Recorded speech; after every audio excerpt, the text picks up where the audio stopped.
તો બનાસકાંઠાના ધાનેરાના શ્રદ્ધાળુ કુંભ મેળામાં ખોવાયા હોવાની ઘટના પણ સામે આવી છે. ધારાસભ્ય માવજી દેસાઈએ મુખ્યમંત્રીના બાબતે પત્ર લખ્યો છે. વહેલી સવારે સ્નાન બાદ પરિવારથી વિખૂટા પડ્યા બાળકાભાઈ રબારી નામના વ્યક્તિ છે જે પરિવારથી વિખૂટા પડ્યા છે. ગુમ થયા હોવાને લઈ અને પત્ર લખાયો છે. મુખ્યમંત્રીના બાબતે ધારાસભ્યએ પત્ર લખ્યો છે. વહેલી સવારે સ્નાન કરવા પહોંચ્યા હતા અને સ્નાન કર્યા બાદ તેઓ પરિવારથી અલગ થયા હતા, જેને લઈને પરિવારમાં પણ હાલ ખૂબ ચિંતાનો માહોલ છે.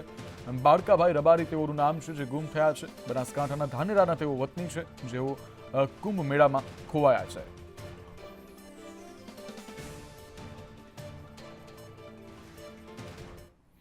અમદાવાદના વાંચમાં ફેક્ટરીમાં આગ લાગવાની ઘટના સામે આવી છે. ફાયરની 4 ગાડીઓ ઘટના સ્થળે પહોંચી ચૂકી છે. જ્યારે આગમાં 4 લોકોને ઈજાની પ્રાથમિક માહિતી જે છે તે સામે આવી રહી છે. જ્યારે ફાયરે આગ પર હાલ કાબુ મેળવવા માટેના પ્રયાસ હાથ ધર્યા છે. ત્યારે આગ પર કાબુ મેળવવાના પ્રયાસ કરવામાં આવી રહ્યા છે. ફાયર બ્રિગેડની 4 ગાડીઓ ઘટના સ્થળે પહોંચી ચૂકી છે અને જે આગ છે તેને જલ્દીથી કાબૂમાં લાવવામાં આવે તેવા પ્રયાસો કરવામાં આવી રહ્યા છે. કયા કારણોસર આગ લાગી છે તેને લઈને હાલ કોઈ માહિતી સામે નથી આવી.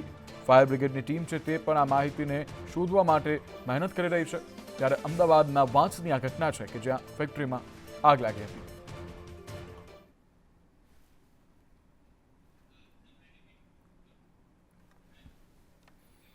અમદાવાદમાં વધુ એક આગનો બનાવ બન્યો છે લાલ દરવાજા ખાતે. દુકાનમાં આગ લાગી હતી. શોર્ટ સર્કિટના કારણે આગ લાગવાનું કારણ સામે આવી રહ્યું છે.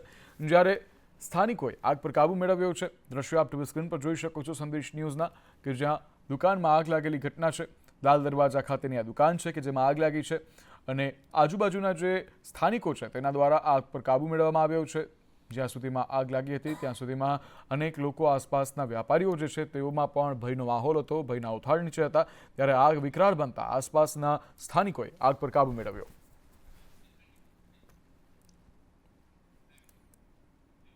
સમાચારોમાં આગળ વાત કરવી છે પંચમહાલની, કે જ્યાં પંચમહાલના ગોધરામાં વીજ ચેકિંગ ટીમ સાથે ઘર્ષણ સર્જાયું. પશ્ચિમ વિસ્તારમાં ઘર્ષણનો વિડીયો વાયરલ થયો છે. વીજ ચોરીના મામલે ગ્રાહક સાથે તપાસ ટીમનો આ ઘર્ષણનો વિડીયો છે જે તમને દર્શાવવો છે. પશ્ચિમ વિસ્તારમાં વીજ કનેક્શનની તપાસ કરાઈ હતી. ત્યાં 73 જેટલા ગ્રાહકો સામે વીજ ચોરીની કાર્યવાહી કરવામાં આવી હતી. વીજ ચોરી થતાં જે વીજની ટીમ છે તે પહોંચી હતી ઘટના સ્થળે અને તપાસ હાથ ધરવામાં આવી હતી. ત્યારે તપાસમાં 73 જેટલા ગ્રાહકો સામે વીજ ચોરીની કાર્યવાહી કરાઈ છે અને આ જ સમયગાળા વચ્ચે પશ્ચિમ વિસ્તારમાં વીજ કનેક્શનની તપાસ વચ્ચે જ ઘર્ષણ સર્જાયું હતું અધિકારીઓ અને સ્થાનિકો વચ્ચે. ત્યારે ગ્રાહકો અને અધિકારીઓ વચ્ચે આ ઘર્ષણનો વિડીયો જે છે તે પણ સામે આવી રહ્યો છે. પંચમહાલના ગોધરાનો આ વિડીયો છે કે જ્યાં વીજ ચેકિંગ સામે લોકો જે છે તે રોષે ભરાયા હતા. ટ્રાફિક જામ એક મોટી સમસ્યા છે. ત્યારે સાબરકાંઠાના ઈડરમાં 3 કલાકથી વધુ ટ્રાફિક જામ સર્જાયો અને જ્યારે સવાલ ઉઠ્યા કે ટ્રાફિક જામ કયા કારણોસર આવ્યા તેના નામે શૂન્ય હતું, પરંતુ ટ્રાફિક જામમાં 108 ઇમરજન્સી એમ્બ્યુલન્સ ફસાઈ ગઈ હતી જે લોકોનો જીવ બચાવતી હોય છે, જેને સૌથી પહેલા રસ્તો આપવાનો હોય છે. ત્યારે 108 એમ્બ્યુલન્સ ટ્રાફિક જામમાં ફસાઈ જતા પણ અનેક સવાલ ઉઠી રહ્યા છે. અડધો કલાકથી વધુ સમય 108 ટ્રાફિકમાં ફસાઈ રહી. જ્યારે ઈડરમાં વર્ષો જૂની આ ટ્રાફિકની સમસ્યા છે તે જેમની તેમ જ છે. ઈડર ટ્રાફિક પોલીસ સામે પણ હાલ સવાલો ઉઠી રહ્યા છે. સુરતમાં પોલીસ પર હુમલો કરવામાં આવ્યો હતો અને આ પોલીસ પર હુમલાનો આરોપી ઝડપાયો છે. પોલીસે આરોપીને કાયદાનું ભાન કરાવ્યું છે. આરોપીને સાથે રાખી ઘટનાનું રિકન્સ્ટ્રક્શન કરાયું. આરોપીએ હાથ જોડીને લોકોની માફી માંગી. આરોપીએ પોલીસ પર તલવારથી હુમલો કર્યો હતો. પલસાણાના બારાસાદી ગામે આ ઘટના બની હતી. ત્યારે પોલીસે કાયદાનું ભાન કરાવ્યું છે. પોલીસ સામે તલવાર ઉગામવામાં આવી હતી અને તલવાર દેખાડતા પોલીસે કાયદાનું ભાન કરાવ્યું છે અને જાહેરમાં હાથ જોડી માફી મંગાવી. તો સુરત સાયબર સેલ દ્વારા 2 આરોપીની ધરપકડ કરવામાં આવી છે. બંને આરોપીઓ શેરબજારમાં ઓનલાઈન ટિપ્સ આપી લોકોની સાથે છેતરપિંડી કરતા હતા અને સાયબર ફ્રોડના રૂપિયા જે એકાઉન્ટમાં જમા થતા હતા તે એકાઉન્ટ કમિશનથી ભાડે આપતા હોવાથી બંને આરોપીની સંડોવણી ખુલી હતી. જેના આધારે સુરત શહેર સાયબર ક્રાઇમે આરોપી પવન દ્વારકાદાસ ગુપ્તા અને વિનય વિશ્વકર્માની ધરપકડ કરી છે. અગાઉ આ કેસમાં 4 આરોપીની ધરપકડ થઈ ચૂકી છે. જે એફઆઈઆર નંબર 20 છે ઇન્વેસ્ટમેન્ટ ફ્રોડ, એની અંદર અગાઉ 4 આરોપીઓની ધરપકડ કરવામાં આવી હતી. ત્યારબાદ તપાસ દરમિયાન પવન ગુપ્તાનું નામ ખુલેલ હતું, જે તે સમયે વોન્ટેડ રહેલો હતો. ત્યારબાદ સાયબર ક્રાઇમ સેલ ખાતે 34 નંબરની એફઆઈઆર દાખલ કરવામાં આવી હતી 15 લાખના ઇન્વેસ્ટમેન્ટ ફ્રોડની, જેમાં તપાસ દરમિયાન જે તે સમયે આરોપી મળી આવેલ ન હતો અને ગુનો અનડિટેક્ટ રહેલ હતો. ગત અઠવાડિયામાં ટેકનિકલ વર્કઆઉટ અને ઇન્વેસ્ટિગેશન કરતા સાયબર ક્રાઇમ સેલ દ્વારા આ બંને ગુનામાં પવન દ્વારકાદાસ ગુપ્તા, જે મૂળ ઉત્તર પ્રદેશનો રહેવાસી છે અને સુરત શહેરમાં ડિંડોલી ખાતે રહે છે, તેની ધરપકડ કરવામાં આવેલ છે. બંને ગુનાની અંદર આ આરોપીને અરેસ્ટ કરવામાં આવેલ છે. તો આ જ રીતે સુરતમાં લોનના નામે ઠગાઈ કરનાર 3 લોકો ઝડપાયા છે. આરોપી રાજીવ ચૌબેની પોલીસે શોધખોળ આદરી છે. લોન આપવાના બહાને 66 લાખની છેતરપિંડી આચરી. નાના જરૂરિયાતમંદોને લોનના નામે લાખોની ઠગાઈ કરી નાખતો. લોકો પાસેથી ડોક્યુમેન્ટ લઈને તે છેતરપિંડી કરતો.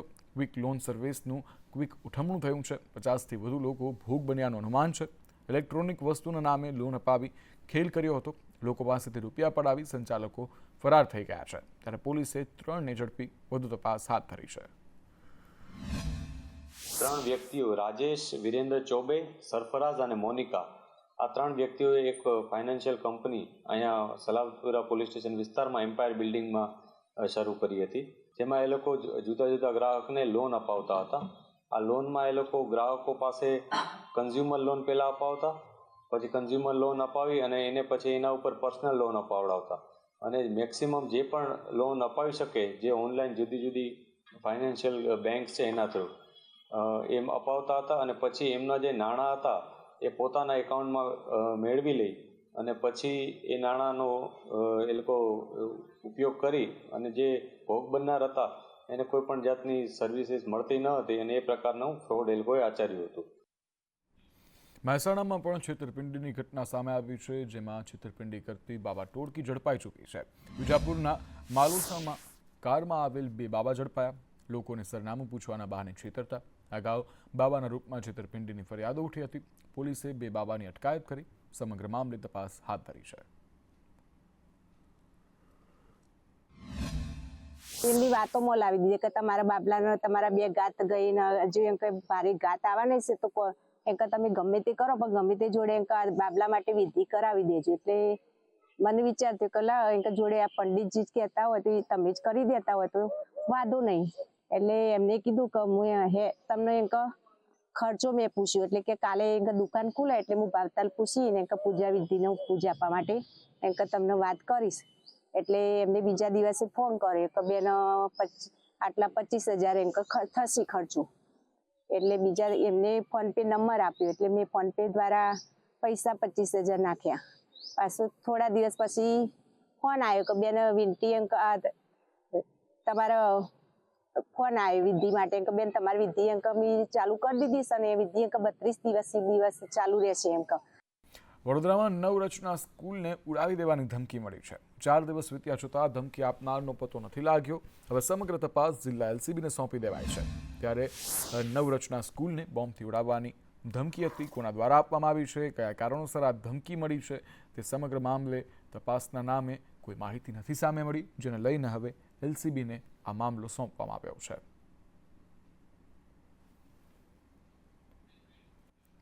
બનાસકાંઠાના અંબાજીમાં દબાણો પર બુલડોઝર ફેરવવામાં આવ્યું છે. શક્તિ કોરિડોર પ્રોજેક્ટ વચ્ચે આવતી મિલકતો હટાવવામાં આવી છે. 89 જેટલા કાચા પાકા દબાણો દૂર કરાયા છે. હોલિડે હોમથી રબારીવાસ સુધી દબાણો હટાવી દેવામાં આવ્યા છે. 200 કરતાં વધુ પોલીસ કાફલા સાથે આ કામગીરી કરવામાં આવી છે. ત્યારે 89 જેટલા કાચા પાકા જે મિલકતો હતી તેને દૂર કરવામાં આવી છે. શક્તિ કોરિડોર જે છે તે અંબાજીમાં બની રહ્યો છે અને આ શક્તિ કોરિડોરને લઈ અને અંબાજીમાં દબાણો જે છે તે દૂર કરવામાં આવ્યા છે, તેના પર બુલડોઝર ફરી વળ્યા છે. ત્યારે 89 જેટલા કાચા પાકા દબાણો જે છે તે દૂર કરવામાં આવ્યા છે. ઓઢવ ડિમોલિશન અંગે દેવાંગ દાણીની પ્રતિક્રિયા સામે આવી છે. એએમસી સ્ટેન્ડિંગ કમિટીના ચેરમેનની પ્રતિક્રિયા સામે આવી છે. ઓઢવમાં 2015થી સતત નોટિસ અપાઈ છે તેવું નિવેદન આપ્યું. સાથે જ કહ્યું નોટિસ બાદ વધારાના બાંધકામનું ડીમાર્કેશન કરાયું. હાઈકોર્ટ, સુપ્રીમ કોર્ટના આદેશનું પાલન થયું છે. ત્યારે મોટી જગ્યા રબારી વસાહતને ફાળવાઈ છે. 2,29,966 ચોરસ મીટર જગ્યા જે છે તે રબારી વસાહતને ફાળવવામાં આવી છે. રબારી વસાહતમાં 310 લોકોને વસાવવામાં આવ્યા છે. લગભગ 2015થી આ ઓઢવ રબારી વસાહતની અંદર નોટિસો સતત આપવામાં આવતી રહેતી હોય છે. ત્યાં આગળ 310 લોકોને જે વસાવવામાં આવ્યા હતા એ લોકોને વાત કરવામાં આવે તો 295 ચોરસ મીટરના પ્લોટ ફાળવવામાં આવ્યા હતા. એમાં 41 ચોરસ મીટરનું ખાલી બાંધકામ કરવાનું હતું અને બાકીનો જે વાડો હતો એ ખુલ્લો રાખવામાં આવ્યો હતો. પણ ધીમે ધીમે ઘણા વર્ષોથી આ જે ખુલ્લો કરેલો જે વાડો હતો એની અંદર આ લોકો સતત બાંધકામ કરતા ગયા. એનું ડિમાર્કેશન 18-19ની અંદર પણ કરવામાં આવ્યું અને અવારનવાર એને નોટિસો આપવામાં આવતી હતી. જનહિતમાં ત્યાંના લોકોની પણ રજૂઆત આવતી હતી. પરિણામે જે ખુલ્લી જગ્યા હતી, કોમન એમ્યુનિટીઝના જે પ્લોટો હતા, ત્યાં આગળ આ લોકો દ્વારા દબાણ કરવામાં આવ્યું અને પરિણામે કોર્પોરેશન દ્વારા નોટિસો આપ્યા પછી તે દબાણ દૂર ન થતા તે દબાણને હાલમાં દૂર કરવાની પ્રક્રિયા ચાલુ છે. અમદાવાદ મનપાએ એસઓપી તૈયાર કરી છે. કોર્ટમાં ચાલતા કેસોના નિકાલ માટે એસઓપી તૈયાર કરાઈ છે. એસઓપીના આધારે અધિકારી કાર્યવાહી કરશે, જ્યારે અધિકારીઓ માટે એસઓપી મુજબ કામગીરી માટે નિર્ણય પણ લેવામાં આવ્યો છે. સઘન વિચાર કર્યા બાદ એ એસઓપી તૈયાર કરવામાં આવી છે.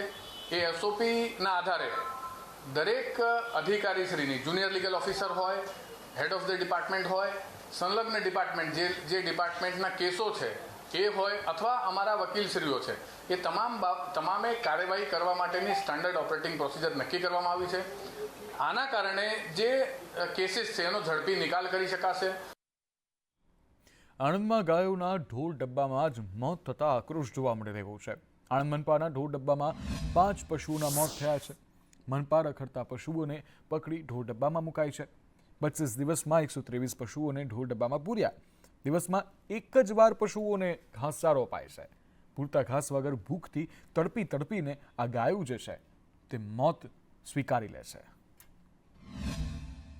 123 છે. કાલે મેં 20 મણ નાખ્યું હતું.